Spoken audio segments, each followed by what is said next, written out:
Entropía, una vista a la transformación social desde la investigación, desarrollo e innovación.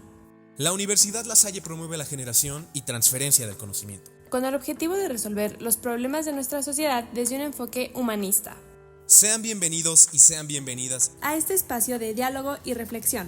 Entropía. Hola, buenas tardes, comunidad lasallista, soy Adriana Rojas. Muchas gracias por acompañarnos en una emisión más de Entropía, el cual es un espacio de divulgación de las actividades de investigación, desarrollo e innovación desarrolladas en la Universidad La Salle, México. Y pues bueno, sean todos ustedes bienvenidas y bienvenidos. Me acompaña el doctor Cristian Benítez, investigador del Departamento de Derecho, y bueno, pues a quien le doy la más cordial bienvenida y me da mucho gusto saludarlo. Hola Cristian, buenas tardes. Hola Adri, ¿qué tal? Me da también mucho gusto saludarte en esta nueva emisión del programa Entropía. Nos estamos adaptando ya a la presencialidad. Y bueno, recordarles que este proyecto surge de la Vicerrectoría de Investigación de la Universidad La Salle y es un espacio de encuentro, de diálogo, de reflexión que busca acercar la ciencia con un lenguaje mucho más ameno, que nos permita comprender los diferentes proyectos que se están llevando aquí en la Vicerrectoría de Investigación de la Universidad La Salle, una charla entre amigos. Entonces, completamente bienvenidas, bienvenidos a su programa. Y bueno, pues en este mes, en octubre, se celebra el Día Mundial de las Ciudades. ¿Tú lo habías escuchado? ¿No? Pues bueno, la verdad yo tampoco, y nos llamó mucho la atención y quisimos indagar un poco más. Y bueno, pues, ¿cuándo se celebra esto? El 31 de octubre, el último día del mes, y fue proclamado por la Organización de las Naciones Unidas, la ONU, desde el año 2014. Y pues con el propósito de poder involucrar a toda la comunidad internacional en el desarrollo de la nueva agenda urbana. Acuérdate de esto, de la nueva agenda urbana, que realmente es como algo muy interesante y que siendo esta una extensión del Objetivo de Desarrollo Sostenible, el número 11, el cual pues pretende conseguir que las ciudades y los asentamientos humanos sean inclusivos, seguros y sostenibles. Esta organización, la ONU, consideró importante tener una celebración anual sobre este tema, el de las ciudades, pues para poder promover el desarrollo sostenible de las mismas y fomentar la cooperación entre los diversos países para planificar la urbanización. ¿Sabías que más de la mitad de la población mundial, aproximadamente un 54%, habita en una ciudad? Entonces, imagínense todas las problemáticas que esto conlleva, ¿no? O sea, se centra ahí la población mundial, o sea, en las ciudades, ¿no? Dejando a un lado, pues, los asentamientos en otras partes. Y bueno, pues, todo esto creo que día a día lo podemos ver en la Ciudad de México, un claro ejemplo, ¿no? Sí, una concentración enorme, ya no cabemos. Exacto, y ¿sabes qué es lo peor de todo? Que para el año 2030 esta cifra va a ascender aproximadamente 5,000 millones de personas establecidas en lo que son todas las ciudades del mundo. Y bueno, pues el tema a tratar este año para esta celebración es el de actuar localmente para ser globales, y con el cual se pretende reflexionar acerca de construir ciudades más verdes, igualitarias y sostenibles para poder alcanzar las metas de los ODS que se han planteado pues para el 2030. Y en años anteriores se han abordado diversos temas, tales como resiliencia climática, valorar nuestras comunidades y ciudades, cambiando el mundo, innovaciones y una vida mejor para las generaciones futuras.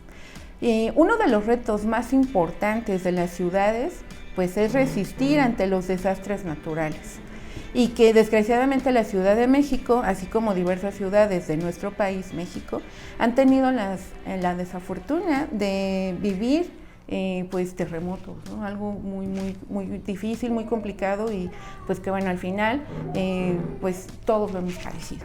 Y bueno, pues ustedes qué opinan, ¿no?, acerca de este tema. ¿Conocías la celebración de este día y la relevancia que tiene para todos los citadinos? Vamos a ver lo que ustedes opinan.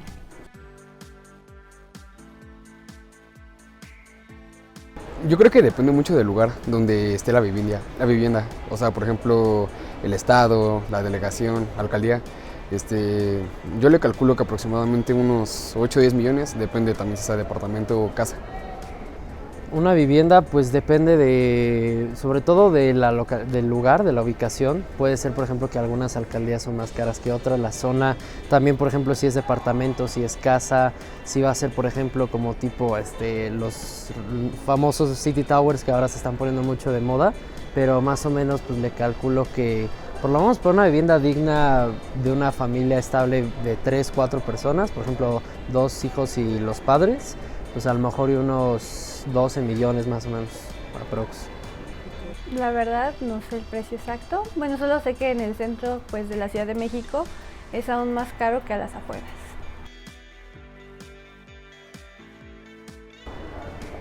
Digna yo creo que sí es algo complicado, dado que es bastante dinero y depende mucho del sueldo que tengas.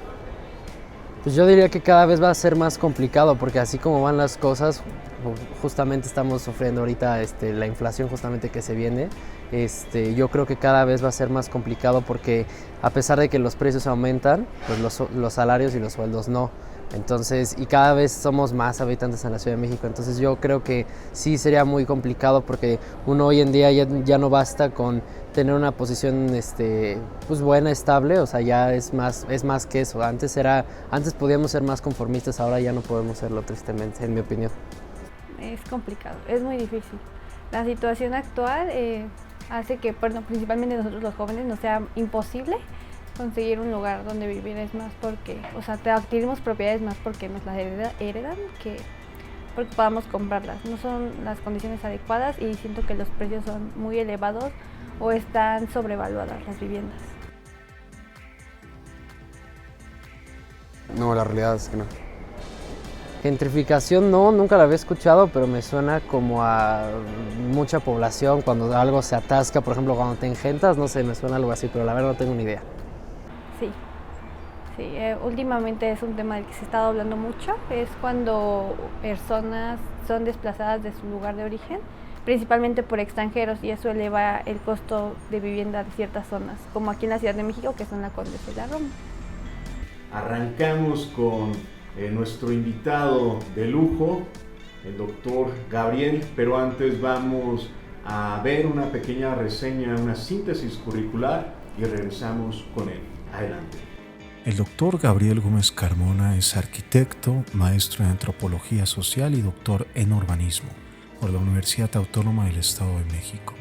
Ha publicado 3 libros y es autor de diversos capítulos de libros y artículos en revistas nacionales e internacionales. Miembro del Sistema Nacional de Investigadores Nivel 1 de CONACYT, ha sido miembro de la Comisión Académica Nacional de Educación en Arquitectura de la Asociación de Instituciones de Enseñanza de la Arquitectura de la República Mexicana. Actualmente es profesor investigador de la Universidad La Salle, México, adscrito al área de Arquitectura, Diseño y Comunicación. Dirige el Grupo de Investigación, Desarrollo e Innovación GIDI, Arquitectura, Ciudad y Diseño Sostenible.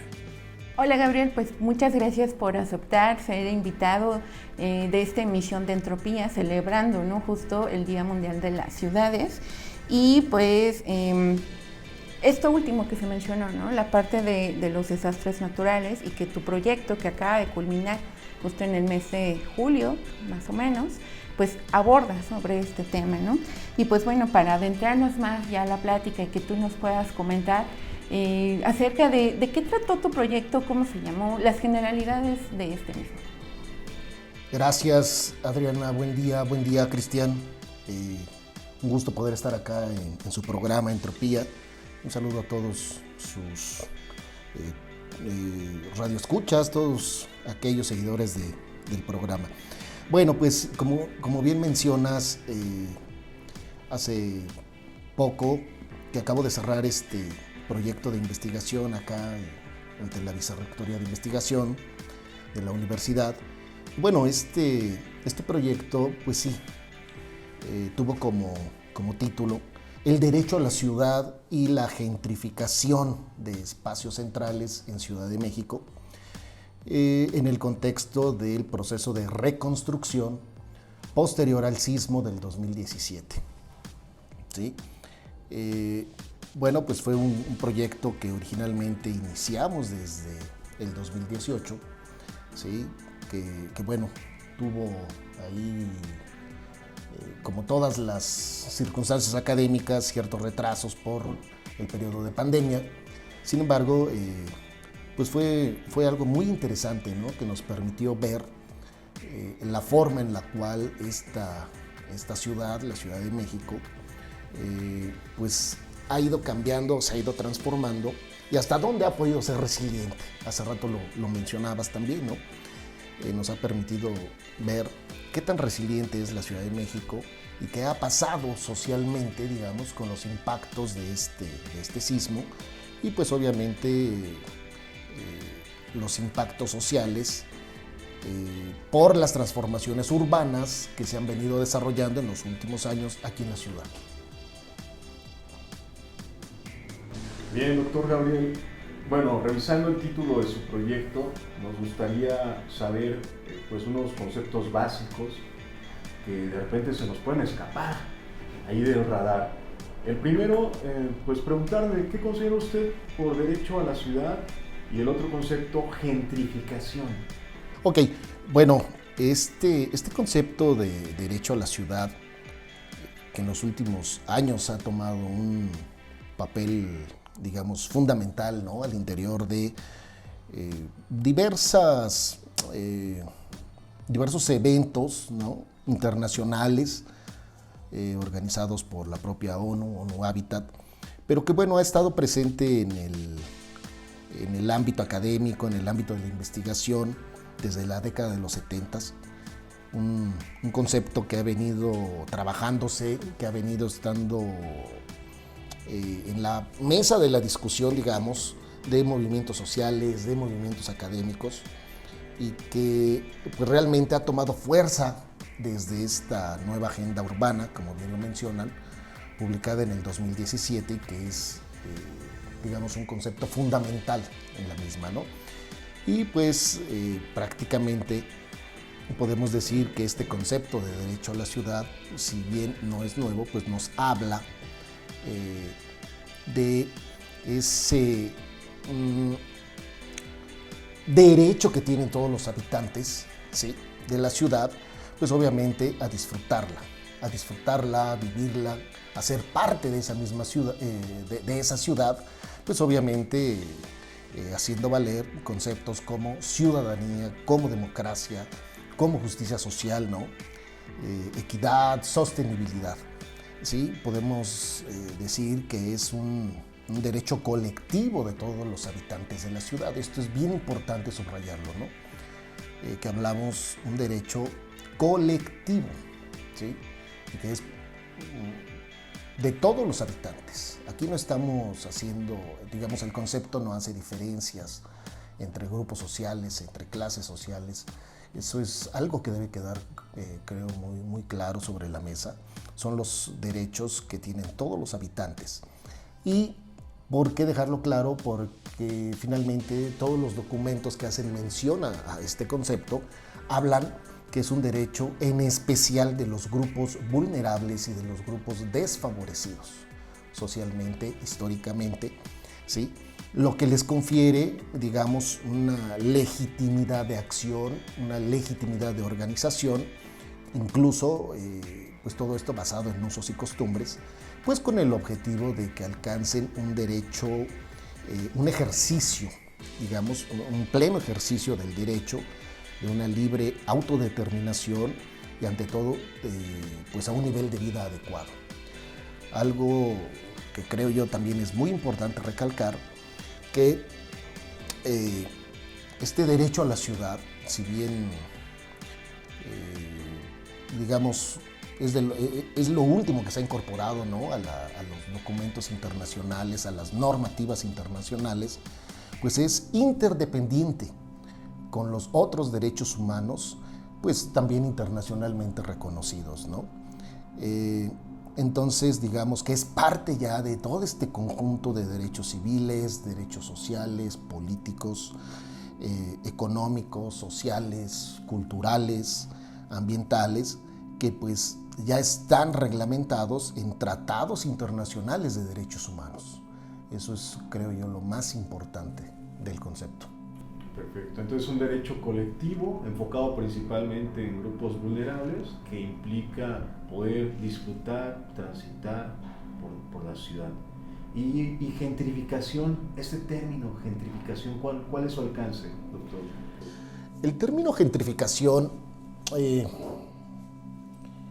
si bien en los últimos años se ha puesto muy, no diría de moda, pero sí un concepto muy en boga, bueno, surge hacia 1964, un término que se acuña originalmente en Inglaterra, de la mano de una investigadora, Ruth Glass, quien lo acuña como un proceso que se va dando, ¿no?, en algunas zonas de Londres que tradicionalmente habían sido de vivienda de clases obreras, de clases populares, ¿no?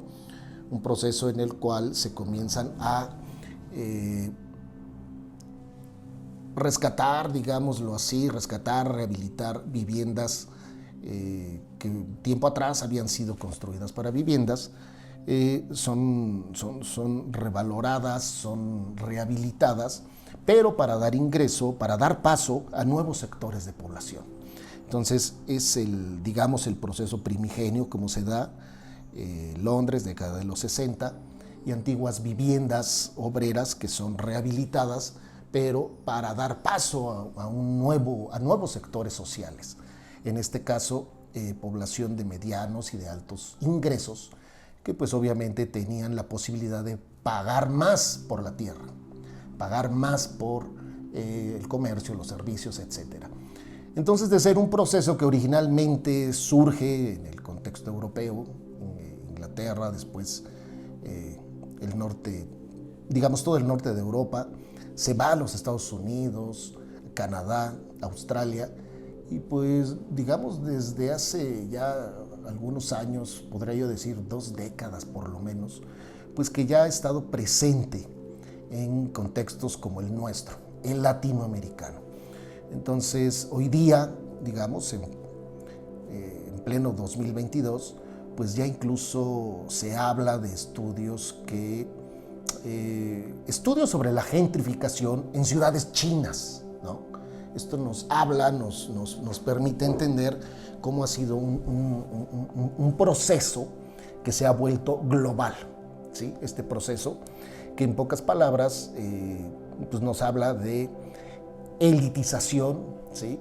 De procesos de elitización de la ciudad, de los espacios públicos, ¿sí? Y que bueno, es una palabra un tanto espinosa para ciertos sectores, incluso los académicos, ¿no? Sectores a los que no les ha gustado el concepto. Aquí llegó a haber, digamos, una discusión, ¿no? Que si se podía hablar de otros términos, si aburguesamiento, si elitización, pero pues esta discusión ya ha quedado muy atrás, ¿no? Actualmente ya es un consenso hablar de gentrificación pues a nivel planetario.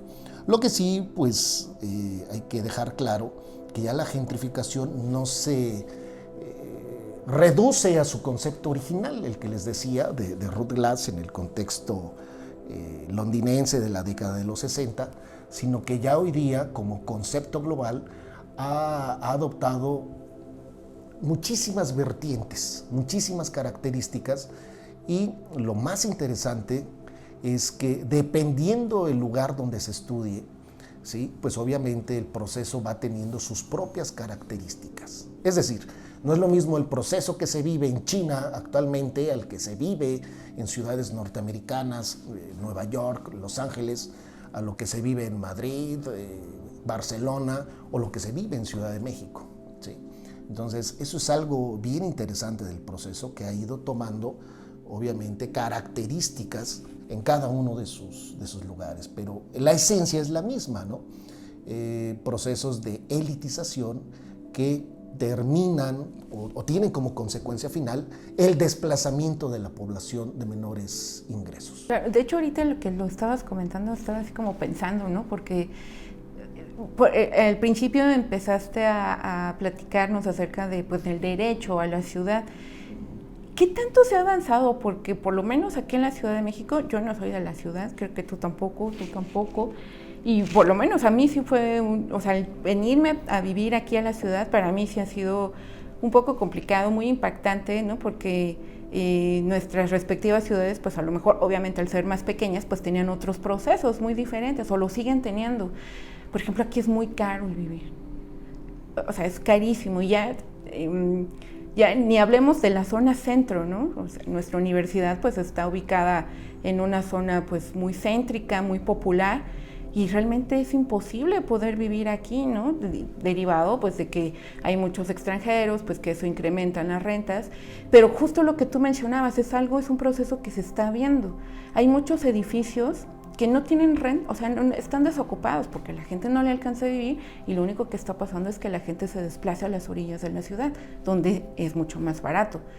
Y sobre todo la otra parte, lo que mencionabas acerca del derecho a la ciudad, realmente olvidé el término, cómo se le ha denominado, pero que muchas ciudades pues muy populares en el mundo lo han estado usando. Yo creo que tú lo has de conocer mucho mejor que yo. Las construcciones en donde ya es imposible que por ejemplo, una persona que no tiene hogar pueda acampar a dormir ahí, o sea, que ponen picos, que ponen como ciertas cadenas para que no puedan acostarse en las banquetas, no puedan ni sentarse. Entonces, ¿qué tanto se ha avanzado, Gabriel? O sea, con lo que se ha establecido en esta nueva agenda urbana, con la realidad, ¿no? Porque pues yo lo veo muy a largo plazo. Sí, desgraciadamente es una situación, así como mencionábamos lo del concepto de la gentrificación, estas problemáticas urbanas que mencionas, ¿no? Que han generado brechas muy fuertes, una fragmentación muy aguda de la ciudad, pues obviamente es una realidad en las grandes ciudades, pero también comienza a verse ya en ciudades medias, en ciudades pequeñas, e incluso esto es algo que se da acá en nuestro país, ¿no? Procesos de elitización, procesos de gentrificación que se dan en ámbitos rurales, ¿no? Son procesos complejos, la verdad sí son complejos, son muchos los factores, son muchos los actores que intervienen, pero bueno, volviendo al concepto del derecho a la ciudad, creo que ha habido un avance a nivel internacional, porque de ser un concepto que les decía surge en los 70s en el ámbito de movimientos sociales, de algunos, y de la mano también de algunos importantes académicos, bueno, ha ido permeando con el paso del tiempo, y hoy día es un concepto que es, les decía, fundamental en esta nueva agenda urbana, ¿no? Al grado, digamos, que la propia agenda nos habla, cito textualmente, ¿no?, de que en pleno siglo XXI se comparte el ideal de una ciudad para todos, ¿sí?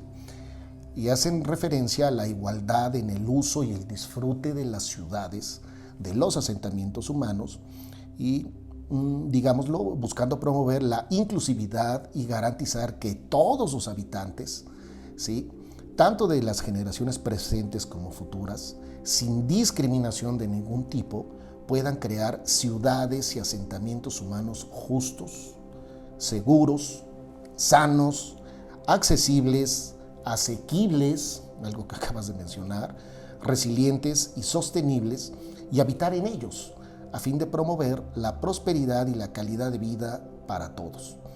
Digamos, lo que aquí es en estas líneas donde está inserto este concepto, e incluso el documento dice que hace notar los esfuerzos, ¿sí?, de algunos gobiernos nacionales, gobiernos locales, para poder consagrar ese ideal del derecho a la ciudad al interior de sus leyes y de sus declaraciones políticas y cartas, ¿sí? Creo que es algo importante esto que mencionabas, porque hoy día hay grandes cuestionamientos hacia el tipo de ciudades que hemos venido construyendo, el tipo de ciudades que estamos construyendo, y pues obviamente que nos hablan de qué ciudades tendremos en el futuro, ¿no? Como bien mencionas, estamos en medio de un proceso de urbanización que para muchos de los que estudiamos la ciudad son procesos voraces, ¿sí? Procesos inmobiliarios voraces a los que solo les importan las ganancias, ¿no? Desafortunadamente, no el bienestar de los usuarios, no el bienestar de la población, y que han dejado a amplios sectores de la población fuera, digamos, de ese mercado inmobiliario, como bien lo mencionas, ¿no? Ese mercado inmobiliario de grandes complejos mixtos, ¿no? Grandes complejos inmobiliarios, donde se te vende que ahí dentro podrás tener vivienda, podrás tener ocio, diversión, restaurantes e incluso oficinas, ¿no? Y que pues ha venido cambiando incluso esa concepción que teníamos de la ciudad, esa forma de vivir los espacios de la ciudad, y que en medio de este contexto de pandemia, ¿no? Pues ha reforzado esa concepción de la ciudad del miedo, ¿no? De esa estigmatización que se dio del espacio público por el miedo al contagio. Pues obviamente la mercadotecnia inmobiliaria se ha tomado de ahí para vente a vivir a estos complejos si no tienes necesidad de salir, ¿no? De ellos, porque tienes todo aquí a la mano. Entonces, pues eso nos habla, ¿no? De qué calidad de vida estamos llevando. Nos habla de espacios donde la propia gente se autosegrega de la ciudad, ¿no? Y bueno, podríamos seguir hablando de otras muchas características. Bien hablabas de dónde nos encontramos, ¿no? En La Salle, y ese es otro de los puntos, ¿no? Como hoy día las zonas centrales de la ciudad son las que se han revalorado. ¿Por qué? Pues porque son centrales, ¿no? Son centrales, son históricas, cuentan con patrimonio, cuentan con todos los satisfactores. Hay comercio, obviamente hay vivienda, hay comercio, hay trabajo, ¿sí? Hay equipamiento, entonces se tiene todo a la mano. Entonces muchas de esas zonas que hace décadas estaban pues incluso periféricas, como puede pasar en Tacubaya, era una zona no céntrica, digámoslo, pero obviamente por todo este proceso pues ha quedado inmersa, ¿sí? Ya es una zona central, y pues todos estos espacios se les ve el potencial, desgraciadamente, solo el potencial económico, ¿no? Y eso es lo que ha generado un proceso inmobiliario que busca atraer única y exclusivamente a sectores de la población con mayores ingresos, ¿no? Y esto pues ha generado el desplazamiento, como bien mencionas, de amplios sectores de la población que no tienen la capacidad, así, literalmente, pues para poder acceder a un mercado inmobiliario donde una vivienda te puede costar 10, 12, 15 millones de pesos. ¿Sí? Y lo más loco, ¿no? Viviendas de 60, 70 metros cuadrados. O sea, porque aparte de caras, o sea, son un huevito, ¿no? O sea, es imposible vivir ahí. Sí, eso, yo sí considero que eso ya es un problema que ya lo estamos viviendo, pero que en un futuro no sé qué vaya a pasar. En verdad a mí me sorprende ver esos precios y, como lo mencionas, el tamaño de la vivienda, ¿no? O sea, todavía dijeras, bueno, está muy caro, pero voy a tener un jardín enorme, voy a tener 10 perros. No, nada, o sea, no cabe ni nada. Sí, son procesos que en verdad se han venido haciendo cada vez más fuertes, ¿no? Y que pues ya vemos demasiados, ahí sí me incluyo, que generamos estudios urbanos y que cuestionamos qué clase de ciudad estamos haciendo, ¿no? ¿Qué clase de ciudad estamos haciendo? Porque finalmente, entonces, ¿para quién estamos haciendo las ciudades? Estos complejos, ¿no? Exclusivos, costosos, del 100% de la población, ¿cuántos pueden tener acceso a ese mercado inmobiliario, ¿no? Entonces, eso es algo que se está hablando demasiado, de grandes burbujas inmobiliarias que se están haciendo, que en cualquier momento van a estallar, como ha sucedido en otros momentos, y que pues ahora en medio de este contexto global que estamos viviendo, ¿sí? De una inminente recesión, de problemas energéticos y guerra, pues tarde o temprano estallará, ¿no? Y pues que nos hablan a largo plazo, ya las ciudades que estamos haciendo, entonces, ¿para quién? ¿Quiénes las van a disfrutar, no? Eso es algo que es un problema muy fuerte, y que no le podemos, digámoslo, no lo podemos dejar atrás, no podemos pasar con los ojos cerrados como si no existiera, ¿no? Bien, doctor, entonces gentrificación se contrapone con el derecho a la ciudad, y nos comentaba que también Naciones Unidas ya desde hace algunas décadas ha desarrollado un marco jurídico y de declaraciones relacionados con este derecho colectivo y también de grupos vulnerables. En ese sentido quisiéramos preguntarle, ¿este proyecto se relaciona de manera directa con alguno de los ODS? Sí, Cristian. Este proyecto, cuando lo echamos a andar, pues obviamente, digamos, los ODS estaban todavía muy frescos, pero sí desde un principio buscamos atender el objetivo número 11, ¿sí? Es el que se relaciona muy estrechamente, ¿sí? El objetivo, el ODS número 11, que es aquel que nos habla, ¿sí? Pues obviamente de una ciudad resiliente, una ciudad para todos, ¿sí? Se buscó también, obviamente, poder tener impacto, digámoslo, en algunos otros términos, digamos en el PRONACES, pues estamos los programas nacionales, estamos, digámoslo, atacando o estudiando el relacionado a vivienda, ¿sí? Finalmente, ese es uno, bueno, vivienda, pero volviendo a los ODS, es fundamental este número 11, ¿sí? Porque se busca o se habla de lograr ciudades que sean inclusivas, seguras, resilientes y sostenibles, ¿no? Pues obviamente, si esto lo ponemos en el contexto que hemos venido describiendo, un urbanismo que deja fuera a millones de habitantes, pues sencillamente pues no van a ser ciudades inclusivas, ¿no? No van a hacerse ni siquiera ciudades sostenibles, ¿no?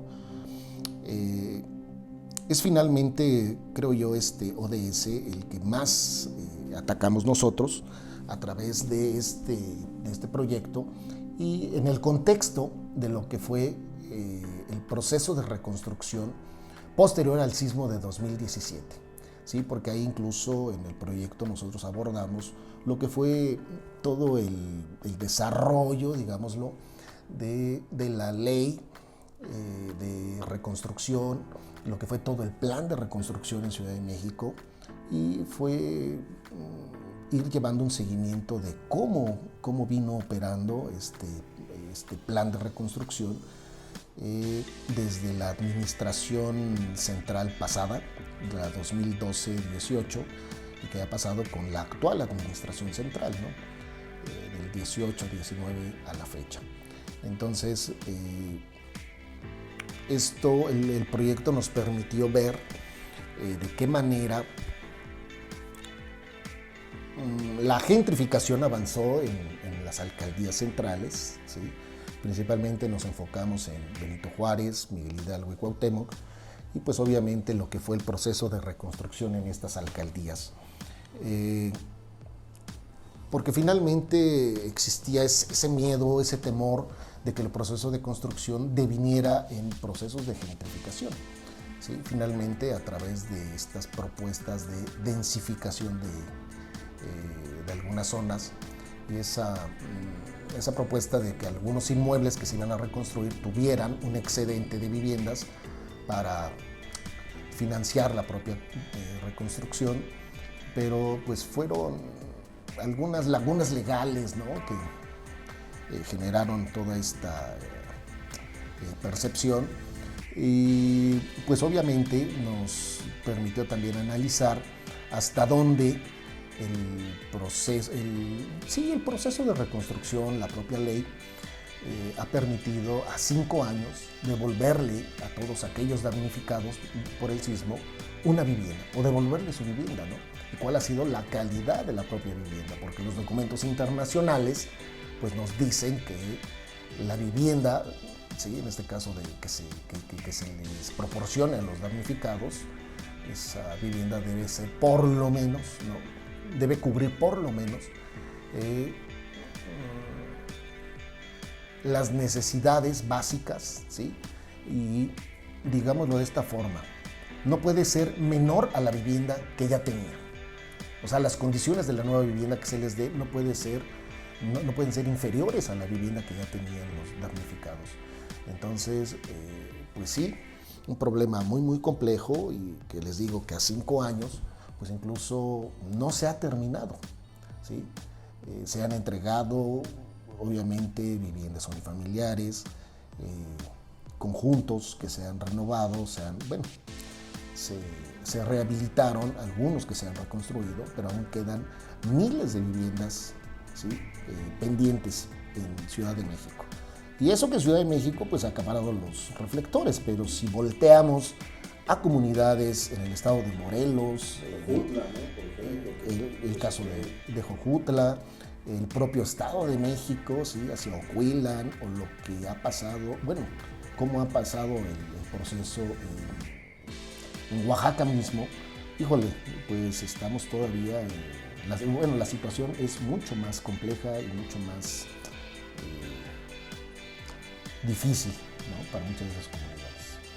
Ok, gracias, Gabriel. Y bueno, y justo con el desarrollo de tu proyecto, y que ya, bueno, nos has compartido que acaba casi de concluir, ¿qué se aportó para la solución de esta problemática, ¿no?, que nos has estado comentando, la gentrificación, el derecho a la ciudad? ¿Qué nos puedes contar acerca de eso? ¿Qué obtuvieron para poder solucionar estas dos grandes problemáticas? Bueno, es algo, como les he dicho, algo muy complejo.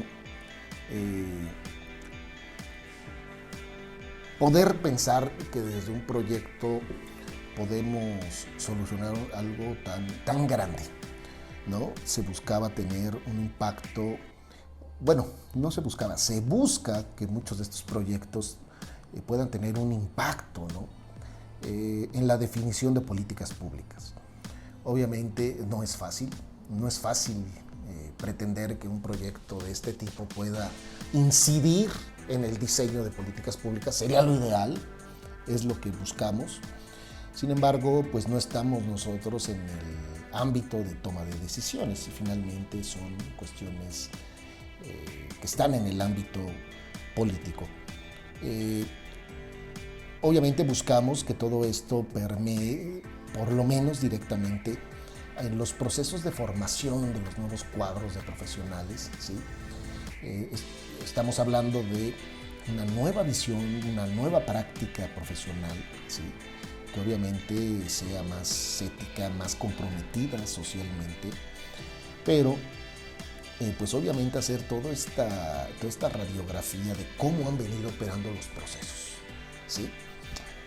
Desafortunadamente el ámbito de la construcción pues implica muchos intereses en el nivel público, en el ámbito privado, y pues es algo muy complejo.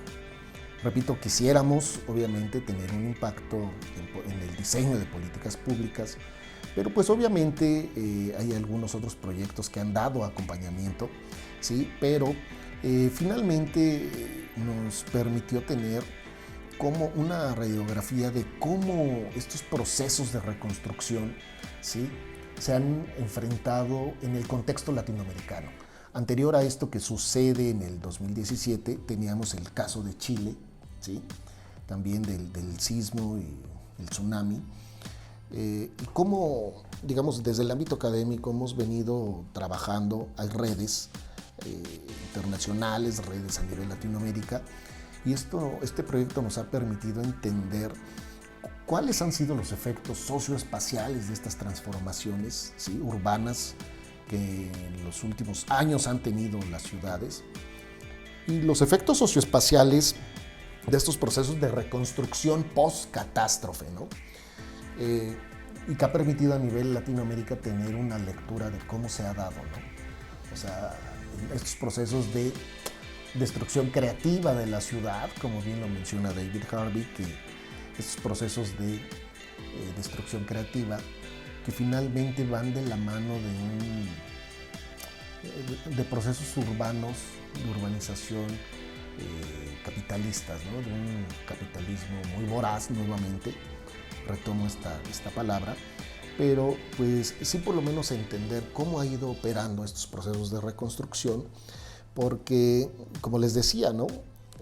En algunas otras ciudades se han visto que esos procesos de reconstrucción han ido de la mano de procesos de gentrificación, ¿sí? Procesos de gentrificación. Aquí, como les decía, se tenía esa duda de si el programa de reconstrucción iba a generar. Obviamente tuvo consecuencias sobre amplios sectores de los damnificados, pero bueno, eso digámoslo por ahí, y pues obviamente generar desde el propio contexto latinoamericano cómo operan estos procesos, ¿sí? De reconstrucción, de gentrificación, que obviamente son diferentes a los como se pueden dar en algunas otras latitudes, ¿no? Y digamos, poder entender desde Latinoamérica lo que pasa en Latinoamérica, sin necesidad de importar visiones, ¿sí? De estudios de otras latitudes, digámoslo de esta forma. Y pues eso nos permite tener un alcance regional, es decir, a nivel latinoamericano. Bueno, pues muy interesante esta charla que estamos sosteniendo, porque en este contexto de gentrificación, sumado a los desastres naturales, la situación, el fenómeno se pone más complejo, se torna mucho más complejo. Atendiendo a este problema que usted ha estudiado, nos gustaría también conocer quién más está trabajando en este proyecto, quién más trabajó en este proyecto y sobre todo los perfiles, porque es muy importante. Comprendemos entonces que no solamente son problemas jurídicos, son también sociológicos, de la propia arquitectura, es pues multidisciplinar y también transdisciplinar seguramente. ¿Nos puede comentar un poquito al respecto de esto, por favor? Sí, finalmente, como bien mencionas, Cristian, sí son problemas que se han vuelto transdisciplinares. Ya no es únicamente que esto sea abordado desde el ámbito de la arquitectura, ¿no? Finalmente, el estudio de la gentrificación pues no surge desde la arquitectura, ¿no? Ha estado más desde el ámbito sociológico, el ámbito antropológico, todo esto. Y pues obviamente al interior de los estudios urbanos, ¿no? Entendidos como estudios multidisciplinarios, transdisciplinarios, ¿sí? Y pues nos permitió, digamos, también el proyecto estar en contacto con redes internacionales, bueno, regionales, principalmente América Latina, en el caso de Chile, ¿sí? Poder tener contacto, asistir a diversos eventos nacionales, también algunos internacionales, y pues poder compartir pues obviamente los avances que íbamos teniendo, pero bueno, regresando a lo que nos mencionas, sí es un enfoque bien interesante el que está teniendo el estudio de la gentrificación, porque realmente son enfoques desde diversas disciplinas, ¿no? Como les digo, la sociología, la antropología, la planeación urbana misma, ¿sí? Estos estudios urbanos. Y lo interesante es que ya está comenzando a permear, pareciera irónico, pero al ámbito de la arquitectura. Es decir, comienza a haber ya un mayor compromiso de parte de los que tradicionalmente eran los técnicos, ¿no? Calificados, ingenieros, arquitectos, los que diseñaban y construían. Pero creo que ha sido un avance importante, porque aparte, digamos, de los sociólogos, los antropólogos, los geógrafos sociales, incluso también ellos, muy importantes, pues ya también al interior de la arquitectura está habiendo cada vez más apertura hacia estos procesos, ¿no? Antes en la arquitectura, hace 15 años, esta palabra gentrificación, híjole, era ponzoñosa, ¿me explico? O sea, era un término que le costaba mucho entender a los arquitectos y buscaban verlo, y desgraciadamente todavía hay gente que así lo ve al interior de la disciplina, ¿no? Ven la gentrificación como algo bueno. ¿Por qué? Porque dicen, pues es que hay que verlo como algo bueno, porque el proceso mejora las vialidades, mejoran las banquetas, se mejora el comercio, se mejora el estado de los inmuebles. Sí y no. Sí, claro que se mejora, pero desgraciadamente esas mejoras terminan impactando a los nuevos sectores de población o a ciertas capas sociales. Es decir, muchas veces los estratos socioeconómicos más vulnerables pues son los que se ven excluidos de estas mejoras, ¿no? Si hablamos de una zona de la ciudad, una zona que sea vieja, digámoslo, en donde el equipamiento, la infraestructura sea vieja, infraestructura, digamos, agua, sencillamente, con vialidades pequeñas, de aforos pequeños. Si vas a meter un edificio de 30 niveles donde van a llegar cientos de familias, pues obviamente vas a colapsar la zona. ¿Me explico? El agua ya no va a alcanzar. ¿Qué va a pasar con las tuberías? ¿Qué va a pasar con las vialidades? Entonces dices, sí, no. Parte de la discusión es, ¿por qué pensar que las mejoras urbanas solo se deben de dar en las zonas centrales? ¿Sí? Vemos buenas vialidades, buenas banquetas, áreas verdes, espacio público de calidad en las zonas centrales de la ciudad. ¿Y qué pasa con las zonas periféricas, con las zonas populares? Finalmente son las que se quedan al margen de ese mal llamado desarrollo, ¿sí?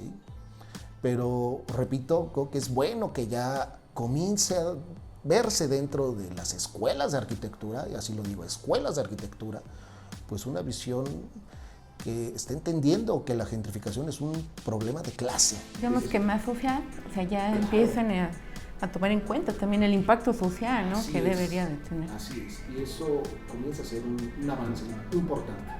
Me llama la atención que hablaba de derecho humano a la ciudad, y los derechos humanos parten de la dignidad humana.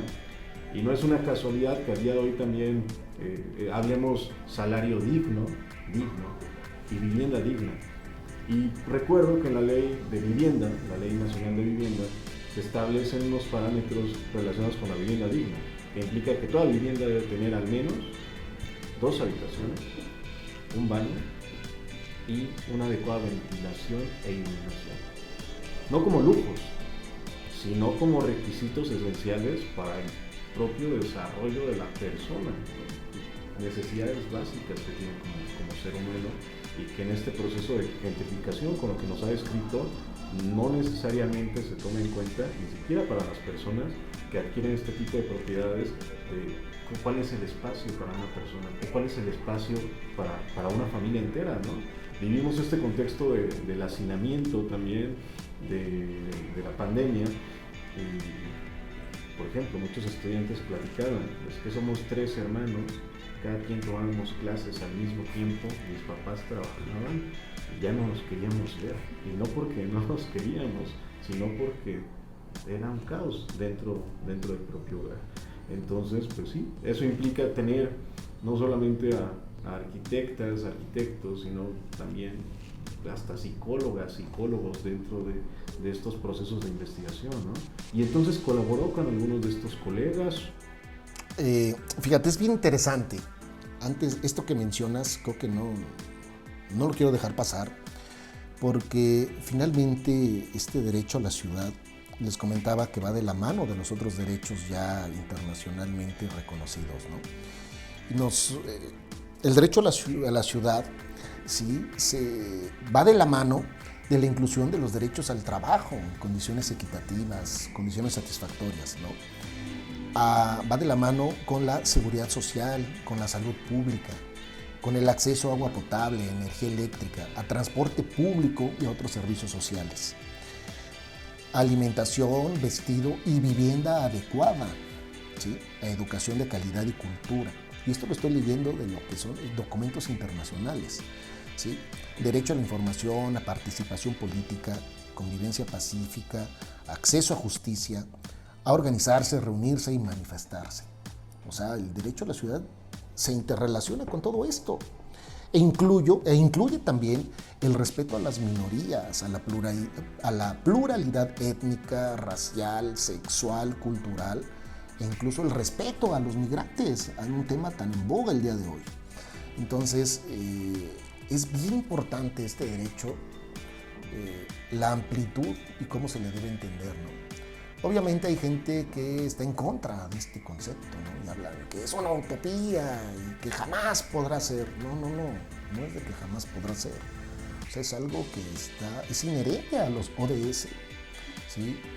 Y obviamente a documentos internacionales, como les decía, ¿no?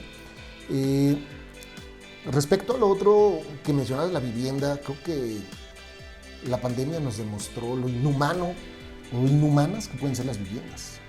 Y del cambio que debe de haber en la vivienda misma, en la concepción misma de la vivienda, en esas necesidades no solo físicas, sino emocionales, ¿sí? Emocionales de las personas, necesidades físicas, emocionales, sociales, ¿no? Y que pues obviamente cuestionaron el modelo de hacer vivienda, ¿no?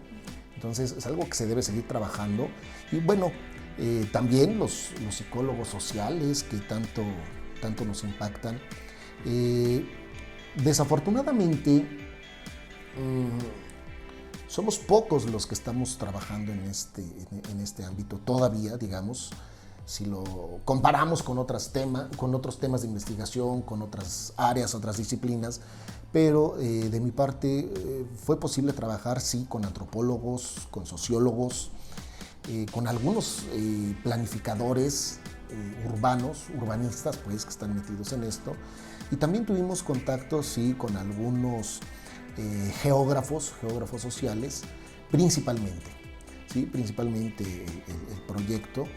Digo, también este fue el primer proyecto que echamos a andar acá en el área de arquitectura y adscritos a la FAMADIC, desde mi incorporación acá a la universidad, pero pues evidentemente seguiremos trabajando en esto y pues obviamente estamos trabajando en la generación de redes, obviamente mucho más amplias, mucho más diversas y más transdisciplinarias. Claro, que era justo lo que, bueno, como mencionaba Cristian, ¿no? O sea, realmente ya las problemáticas actuales que toda la sociedad vive, o sea, en definitiva no se tiene que ver como algo que desde mi disciplina puedo solucionar, ¿no? Sino que es la implicación de varias para la solución de una problemática, y es eso lo que en la Universidad La Salle México se trabaja, ¿no? La solución de problemáticas con el apoyo, pues, de diversas áreas, porque pues así es como lo deberíamos de ver, ¿no? Y bueno, pues ya estamos casi a punto de culminar el programa, pues se nos ha ido muy rápido el tiempo y nada más nos quedarían dos preguntas. La primera, la última te la voy a dejar a ti. A mí sí me gustaría que nos pudieras contestar, Gabriel, tú desde pues ya toda tu expertise que has tenido, pues, obviamente primero como arquitecto, luego ahorita ya como investigador, en el desarrollo de este proyecto, y que trabajaste, ¿no? Ya aquí en la Ciudad de México, que has estado viendo pues todo este desarrollo urbano. Para ti, ¿cuál consideras que es la mayor problemática, hablando de la ciudad, en la Ciudad de México? Gracias, Adri. Bueno, creo que es una pregunta compleja, difícil. Y fíjate, lo interesante de poder que hoy día veamos, como bien lo comentabas, ¿no? Que las problemáticas son complejas y que desde nuestra propia disciplina no las podemos resolver, pues nos ubica en un nuevo paradigma, ¿no? Porque antes todo era disciplinario, hoy día vemos pues, que la realidad no es simple, la realidad es algo, o sea, si esto lo vemos como algo sistémico, como una realidad compleja, pues obviamente desde el ámbito disciplinar jamás podremos solucionarles, ¿no? Porque serían soluciones muy simplistas a la realidad. Entonces, creo yo que ese está siendo un cambio muy, muy importante, el poder tener ese cambio de paradigma, ¿no? De una visión más transdisciplinar. Respecto de las problemáticas, y va de la mano de esta respuesta, híjole, son muchas las problemáticas urbanas que hay en esta ciudad, desde movilidad, agua, vivienda misma, ¿no? Y tantas situaciones que comienzan a salir, ¿no?, a la luz, de corrupción en este ámbito inmobiliario. Pues yo diría que es un gran reto el derecho a la ciudad y que realmente se debiera hacer, es uno de las, si no problemáticas, sí diría uno de los aspectos que se debe mucho de trabajar. ¿Por qué? Porque finalmente este concepto del derecho a la ciudad hoy día es una realidad. Es decir, el derecho a la ciudad es parte de la Constitución Política de la Ciudad de México. Es un derecho consagrado en esa Constitución Política de la Ciudad de México desde el año 2017. Entonces, es un derecho más, ¿sí?, que está en el artículo 12 de esta Constitución, y que lo leo rápidamente. Dice: la Ciudad de México garantiza el derecho a la ciudad, que consiste en el uso y el usufructo pleno y equitativo de la ciudad, fundado en principios de justicia social, democracia, participación, igualdad, sustentabilidad, de respeto a la diversidad cultural, a la naturaleza y al medio ambiente. Es una de las primeras ciudades a nivel Latinoamérica que obviamente fue de avanzada, de incluir el derecho a la ciudad como un derecho humano más y que está consagrado en su Constitución. Obviamente el gran reto, creo yo, es hacer esto realidad, que el derecho a la ciudad sea una realidad para todos los habitantes de la ciudad, ¿sí? Creo yo que ese es uno de los grandes retos, porque ahí estamos hablando de vivienda, de movilidad, de agua, de trabajo, de muchas cosas. Pensé que ibas a decir que ya somos muchos, así ya los foráneos ya no. Es curioso, doctor Gabriel, porque el reconocimiento de derechos, precisamente las constituciones o las declaraciones o convenciones, prácticamente ahí se establece lo que antes no existía, o es el reclamo, la exigencia. Se reconoce un derecho a la ciudad porque es el resultado precisamente de una serie de manifestaciones sociales, de decir ya no más, ya no podemos, ¿no?, continuar de esta manera. Y bueno, retomando entonces también ya para el cierre de esta charla, algo que siempre preguntamos a nuestros invitados, a nuestras invitadas, es que antes de ser el doctor Gabriel Gómez, usted es Gabriel. ¿Cómo Gabriel se convirtió en doctor y en investigador de tiempo completo? O sea, ¿cómo fue ese proceso? Ay, bueno, es un proceso largo como para otro programa, ¿verdad? Bueno, yo creo que situaciones muy personales van marcando la vida de cada uno, ¿no? En mi caso, bueno, diversas inquietudes por ahí durante el estudio de la licenciatura y demás me fueron llevando a un ámbito más social. Además de ser arquitecto, bueno, soy antropólogo social, tengo el doctorado, una maestría en antropología social y el doctorado en urbanismo. Entonces fueron situaciones ajenas a la arquitectura las que me llevaron a un ámbito más social. Y de ahí, obviamente, al ámbito académico. Y pues fue ese propio desarrollo ya de poco más de, cerca ya de 22 años de estar en el ámbito académico, lo que me fue llevando, ¿no?, hacia la investigación, y pues situaciones que me ubicaron, me colocaron, ¿no?, de echar a andar algunos, ser profesor fundador de una licenciatura o ser fundador de una unidad de investigación. Entonces, por eso creo que no es fácil, ¿no?, la respuesta. Y son mucho los lugares por los que vas pasando, lo que vas viviendo. Y creo yo que obviamente todo surge desde ese amor por la cuestión académica, ¿no?, por la docencia, y pues aquí estoy. Un maestro lo marcó, una maestra, alguien, porque a mí me llama la atención, ¿no? Pues yo, como abogado, de repente decir, bueno, un arquitecto que de repente esté inmerso en antropología, en causas sociales, o anda perdido o alguien marcó el rumbo, alguien le marcó la vida. Sí, sí he estado perdido en algunos casos. No, sí, ha habido gente que me ha marcado, que me ha marcado el rumbo. Sí, aquí menciono a un enorme compañero, amigo, maestro, que bueno, fue un investigador, un doctor investigador y anexas, Raúl Mora Lomelí, sí, un jesuita investigador de allá de Guadalajara, que bueno, él estuvo en el ITESO muchos años. Algún otro día les platicaré sobre ello, pero fue una persona fundamental en esta transición al ámbito académico. Sin lugar a dudas, sí tuve quien me marcara. Ok, bueno, pues ya casi culminamos ya en nuestro programa, nada más pues nos gustaría mucho, Gabriel, que pudieras invitar a nuestros alumnos que nos están escuchando por La Salle Radio y también a los que nos están viendo por YouTube. Bueno, y también ya los que nos van a escuchar en Spotify, ya también vamos a estar en Spotify. Entonces, pues, y como bien lo mencionabas desde un principio, este proyecto ya cerró, pero ahorita estás en otro proyecto, ¿no? Si nos pudieras decir el título del proyecto en el que actualmente colaboras y desarrollas, y pues sí, invitar a todos los alumnos que se quieran incorporar, ya sea por prácticas profesionales, por servicio social, pues en el desarrollo para la atención de estas problemáticas.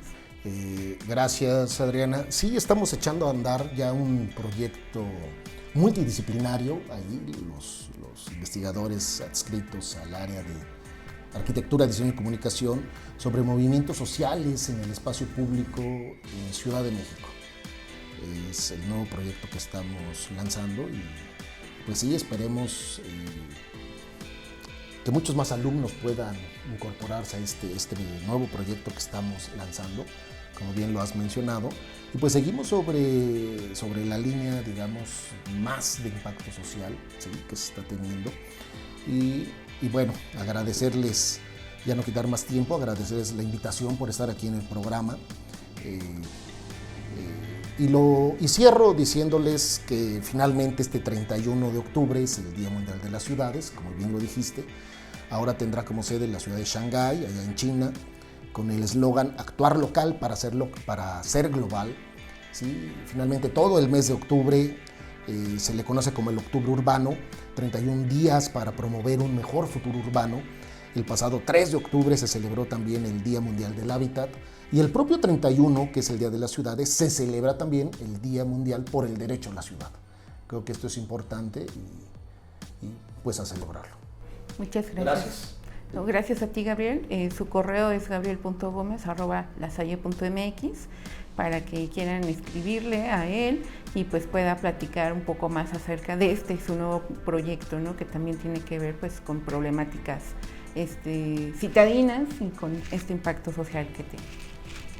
Bueno, pues nuevamente agradecer a quienes nos escuchan en estas múltiples plataformas, y también al doctor Gabriel Gómez por su tiempo y por sus amables explicaciones de este proyecto y de todos los problemas que en realidad estamos viviendo, que están ahí y que necesitan también visibilizarse para poderlos combatir. Muchísimas gracias, doctor Gabriel. Gracias a ustedes. Buen día. Gracias. Y bueno, pues los invitamos. Acuérdense que en noviembre tenemos aquí en la Universidad La Salle México, vamos a ser sede del Congreso de la Red OTT, un congreso en el cual pues bueno, tendremos la participación de varios expositores, empresarios, cámaras de comercio, y pues justo esto, ¿no? O sea, lo que también Gabriel nos platicaba, llevar a la realidad pues todo lo que en los proyectos de investigación se investiga, se desarrolla, y bueno, pues qué mejor con esta transferencia del conocimiento, y que vamos muy de la mano con la red de las oficinas de transferencia en México. Entonces los esperamos. Visiten nuestras páginas de redes sociales. En Facebook estamos como Vicerrectoría de Investigación, y ahí podrán ver pues cómo registrarse para participar en este congreso en conjunto con la red OTT. Y bueno, pues nos vemos en la próxima emisión de Entropía, y pues cuídense.